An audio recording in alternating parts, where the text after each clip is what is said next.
Patrick and Jack, thanks so much for taking the time, guys, from the Greenhornes. Really appreciate it. Thanks. 8 years between records.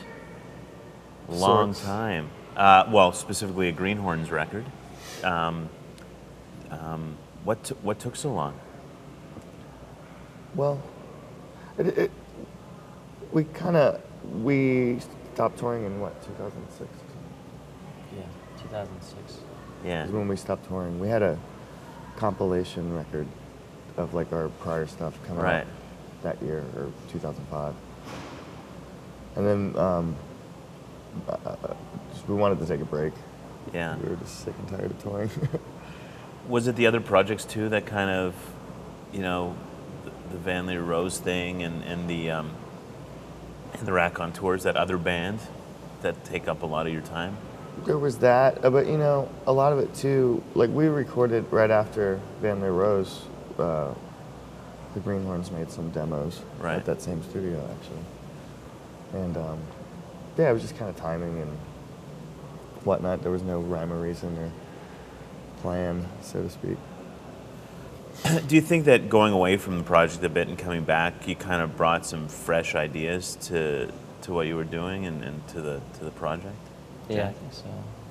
This album was different from the other ones, where most of it was we kind of came up with in the studio, which was different from the other ones because we usually would go out and play the songs and kind of write on the road or write whenever, and you know, have a body of work and then go in the studio and record it. So this was the first album where most of it was written in the studio. Do you think that your experiences with the Raconteurs thing, Jack with Dead Weather, and also the stuff that you were doing with Van Leer Rose helped shape some of the music? I mean, there's some really long ballads on this record, some really pretty ballads that maybe weren't there before, and the shorter pieces, but do you think that working on different things helped shape that stuff? I think it always helps. I think you always, why do anything else if you didn't take it, you know, anything from it? So you take it, you know, whatever from any project you're in. We didn't go to school for any of this stuff, so it's a great way. You know, we learn, you know, through like seeing how, you know, others work and stuff a lot in the studio.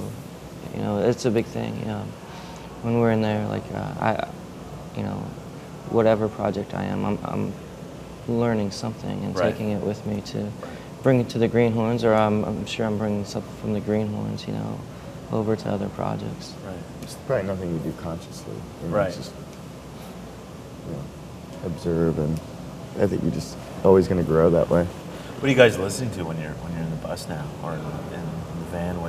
Is there anything that's piqued your interest in terms of things that you want to be turning people on to? Probably nothing new, you know. Yeah.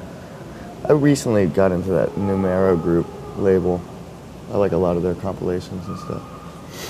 Do you think it seems to be, and you know, it's so weird and cliche to put things in a box, but there seems to be this Midwest or, you know, Ohio thing going on, whether it's you guys, and by you guys I mean everything that's happening with, you know, Raconteurs, Dead Weather, and Greenhornes, and the Black Keys stuff. There seemed to be this resurgence of rock coming out of that area that, you know, we haven't seen for a while. I think it's always been there, you know. It's just funny, like in these days where rock doesn't get played on the radio too much, you know. And which is fine, you know. Whatever. It's in the underground, and people can find it. It's there, you know, and it's not going away, and it'll be there for. It's been there, you know. Punk rock, whatever, you know, garage rock, you know, it's always been there. That's really at the heart of what you guys do, right? Is that garage rock, punk rock thing, really just playing your instruments and having a good time? Yeah, pretty much. I mean, when we started the band, we never heard the term garage rock. Right. You know, and we were just kids who liked the Kinks and the Who and stuff like that, and it wasn't until we started touring that people were like, "That's garage rock." Right. Okay. Sure. Our first song that we played was by The Association.